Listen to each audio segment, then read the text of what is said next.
Hello everyone, nubkeks here. Welcome back to Nub Raids, and in today's video, we've got rebalances to two different champions. Wurlim, I'm going to start with him first. It's a little less exciting, though it looks like a good rebalance.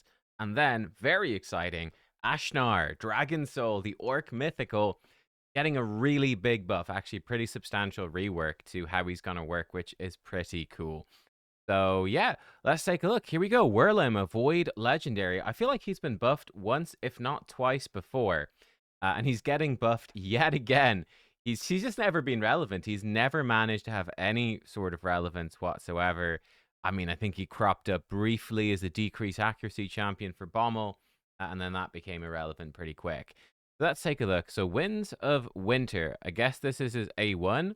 The old version was a 30% chance to freeze. I mean, let's just check. This book goes to a 50%, so 50-50 to freeze. And we'll put Perfect Veil on the ally with the lowest HP for 2 turns if he placed a freeze. Put a normal veil for 1 turn if the freeze was blocked or resisted. So this now is still a 50-50 to freeze, but the freeze cannot be resisted, and it just straight up gives Perfect Veil to the ally with the lowest HP. So hey, if a boss can't be frozen, no problem. It's still Perfect Veil for 2 turns. Okay, cool. His A2. Let's just look at the Ascended version. We don't care about the basic one. 2025, people playing with unascended legendaries? Probably not. So the old version was an AoE attack with a 70. I'm presuming, again, that goes to 100%. Yeah, goes to 100%. Chance for decreased crit damage and decrease accuracy that can't be resisted, and put increased crit damage on all allies. Now it's going to be AoE attack with a 100% chance of the big decrease attack and decrease accuracy that can't be resisted, and puts increased crit damage on all allies. I think this is good. So what? He was before. Yeah, that was weird. So he needed accuracy to freeze with his A1, but he didn't need accuracy to place debuffs on his A2. Yeah, that was a really weird choice. This makes a heck of a lot more sense. So you come in, you build him without any accuracy, and he freezes irresistibly in his A1. And yeah, he's putting decrease attack and decrease accuracy irresistibly on his A2. There are 2 nice debuffs on a 3-turn cooldown. Increased crit damage is one of the worst buffs in the game. This does very little, so I wouldn't worry about it too much. You can kind of just ignore it generally. Okay, he's going to be great for Faction Wars. His A3, check the cooldown on this. So this is a 3-turn cooldown. This is a significant buff. Strengthen and increase defense on your whole team, but now it has a 60% chance to freeze all enemies, and it can't be resisted. So an irresistible freeze. I don't know. It doesn't look like that is going to buck. So it's probably not going to be 100%. Or if it is 100%, maybe they turn the books. I don't know. There's only 2 books in it. They could increase its cooldown. They haven't said that, so I am guessing. Let me double check what they've said. Yeah, no, reading their blurb, they said it has a chance. So I think it's not 100%. So it's a 60% chance, and I think it's going to stay like that. That's kind of interesting. Huh, wow. Kind of weird. So a 60% chance for an irresistible freeze, and it's probably going to stay that way, but on a 3-turn.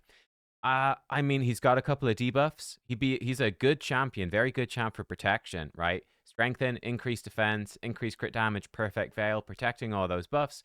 Nice damage boost for your team. And yeah, protecting the buffs could be good. He'd be okay with Feral. He's got 2 debuffs consistently, and potentially a 3rd with Freeze, potentially a 4th with Leech. Because do you get Leech off the masteries, or is it doesn't work off of Freeze? I can never remember. Got Harvest Despair. Yeah, it works off Freeze, so you could potentially have 4 debuffs. Again, I think that fits really well with 4-piece, 9-piece Feral. Yeah, okay, cool. I don't think he's not going to be anything crazy. Like, he's not the new arena meta. He's not probably coming into really any dungeons or anything like that. But I think for hard faction wars, he's suddenly looking way better. Loads of buffs. Yeah, really good buffs, good debuffs, very consistently useful, and throwing out freezes as well.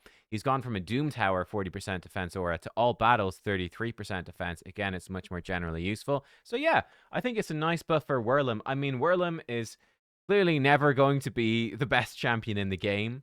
He's still not the best champion in the game, but he's, again, in a better spot. It's a nice buff for him. I don't have him. I'm not going to be chasing him. But yeah, he's not bad. He's certainly not bad. One of the better increased defense champs, which is kind of nice. This faction, you've got Mother's Side Bell. It's a bit awkward. Goes well with Fortis, which is nice. Sort of combos well, I'd say, with Ancora, Narcisse. Combos well with Kaleth. Yeah, I think he fits well into the faction.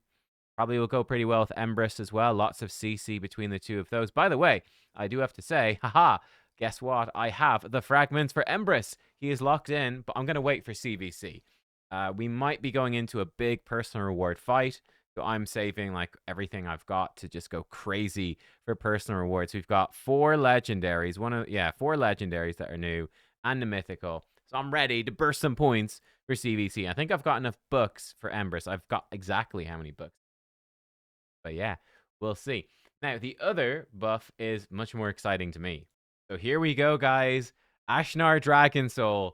Buffs to both of his forms. So the base form, I've gone the wrong way. We're going this way. Oh my, what the heck? Okay. I'm pressing spacebar to move the mouse, which works for Photoshop. It doesn't work in whatever photo viewer thing this is. Base form, Force Mythical, obviously. He was really underwhelming before. Now, he did have a place in the meta. He has a very cool passive that is being updated. It's being upgraded. But he does have a cool passive that makes HP burns placed on allies heal them instead of damaging them. So this is actually an amazing counter to champions like Gizmak, Sulfurion, and Volcanos. Now, you do have to be careful, like Gizmak, because this champion, by the way, he burns your team as well. And Gizmak gets some benefits in Form 2 from burning. And Volcanos can like place block revive. So you got to watch out. But he stops them blowing up Stone Skin because Stone Skin takes extra damage from burns. It makes their burns just heal you instead. So yeah, he's got a cool passive. And that's really all he was good for. His second form had terrible damage. His base form was fine, but nothing special. Let's take a look. So the first thing I want to draw your attention to, Ascension bonuses have changed from extra crit damage to he stays at 50 crit damage, but now he will have 115 base speed. This is a really, really, really big buff. That is huge. 10 extra base speed. That all gets multiplied through sets. And now you effectively have 4 speed sets now because you're going to have like your pinpoint or rebirth or blah, blah, blah accessories as well. And yeah, it's very strong. He is a turn meter booster champion. He has a 30% turn meter boost on his A3. So this makes him much more viable. You could have used him before, but it was a bit awkward. But now he can be an extremely fast champion that is giving you a huge turn meter boost. So working sort of like a Lazarius or an Arbiter or whatever, Arbase, that sort of vibe. It's a really big turn meter boost, and I'll have the 115 base speed now to back it up. So that's a big change. His passive is being upgraded. Every HP burn debuff placed by him while in his base form increases max HP and defense by 5% up to 25, stacking across both forms, and it does not reset. That is really, really juicy. Before, it used to give him 5% more max HP in his base form for active burns of 25%. So he's going to trigger this just straight away, pretty much. So he puts out, let's say you're in arena, he puts out 4 burns on his enemies, and then he puts out 4 burns on his allies. So you're going to stack up this new passive effectively instantly. So you're going to give him straight up, pretty much instantly, 25% more HP and 25% more defense, which is a lot more survivability. In his second form, he is a defense damage dealer. So that is basically 25% more damage for Form 2 without even looking at the changes to Form 2. That's really good. And it doesn't reset. It's more consistent. Great. And then on top of that, allies deal 3% more damage for each active HP burn debuff. This is actually very strong. This is crazier than I thought. 3% per burn. So you've got 4 on your enemy. That's 12. You can have another 4 on yourself, another 12%. 24% damage boost for you. In Hydra, 4 on the enemy, 6 on your team. That's 10 total. That's 30% damage boost. That's nuts. It's so good. That is genuinely so good. So, yeah, huge boost to his passive. That is really, really strong. His A1 is also improved. It used to be a triple hitter, each hit with a 25. That bucks up, I'm sure. No, it doesn't. Okay, wow. Uh-huh. That definitely needed a buff then. So each hit was a 25% chance to increase burns on the target. Now it's a triple hitter. Each hit has a 50% chance to increase all debuffs on the target, and a 100% chance to increase burns if the initial chance does not activate. So every single hit, all 3 hits, will definitely increase HP burn, and then each hit is a 50-50 to increase all other debuffs by 1 turn as well. It's a much better A1. Now he doesn't have a... No, it's a 4 turn. He's got relatively short cool... He's not going to A1 like crazy. But yeah, so this isn't a 3 turn, which is kind of weird. It is a 4 turn cooldown on his A2. Okay, kind of weird. But yeah, cool. Right, so his base form just got way better. The passive in particular just got giga charged. And I think the speed... So it's really passive boost to his base form. It's doing the same stuff, but it's giving your team a huge damage boost. He's getting more defenses. His A1 is way better. And in particular, 10 extra base speed can totally redefine how you use this champion, especially in Arena, is really good. Let's look at his alternate form now. The alternate form has received a ton of... Everything has been changed. So his old passive was 15% ignore defense if enemies were under burn. And he still got the same burns will heal your team instead of damage them. So now he ignores 20% defense if enemies are under burn, an extra 5%. That's a nice more damage. And then it's just carrying over the passive from the Form 1, actually. So yeah, he will get up to 25% more HP and defense from burns that he places in his base form. So basically 1A3 in his base form, and you're getting 25% more HP and defense in Form 2. Again, that's essentially, it's not only a big survivability increase, but it's essentially a 25% damage increase for his secondary form, just like that. Now, I also see every other move has had its damage multiplier increased as well, which is really juicy. Cataclysm Smash. So this is his A3. This used to self-buff. He'd give himself increased defense and crit damage, and then attack. It would provoke it would provoke enemies who were burned, and it would do a 2-turn provoke if they were a boss under burn. Now it has been changed. It's still an AoE attack. Before attacking, increase defense and increase crit damage on all allies for 2 turns. And now it just straight up places provoke for 1 turn. If they're a boss, it's a provoke for 2 turn. So he doesn't need HP burn to be out there to provoke. This makes him a lot more consistent in Hydra, where, oh, look, whatever, the Head of Decay spawned in. Uh-oh, we need to provoke him, but uh-oh, we got to have our HP burn champ get back to burning him first, and then Ash'nar needs to take a turn as well, and then he can provoke. None of that anymore. He just provokes 2 turns Head of Decay, and I suppose Magma Dragon. And it's just a straight-up AoE provoke in Arena. Now it's buffing your entire team. It hits harder as well. It's just a great improvement. His A2 has seen a pretty massive rework, actually. This used to be single target attack. If they were burned, it would repeat the attack on all enemies. Now it's a single target attack, but it does a debuff spread, taking all debuffs from the target, putting them on all enemies, then repeats the attack on all enemies. No condition, it just does it. And it increases the duration of all debuffs on all enemies by 1 turn. Both attacks ignore 20% defense, and the damage multiplier has increased. So he can ignore 40%. If they are burned, by the way, with the passive 20% ignore defense, that stacks with this 20%. He can ignore 40% defense, just like that. With area bonuses for Hydra, he can ignore 60%.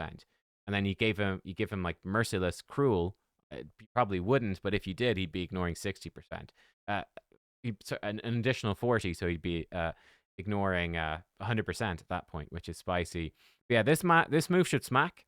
This move is really strong now, so just full debuff spread and extend debuffs, and it's hitting really hard. The damage multiplyer's gone up too. That's big.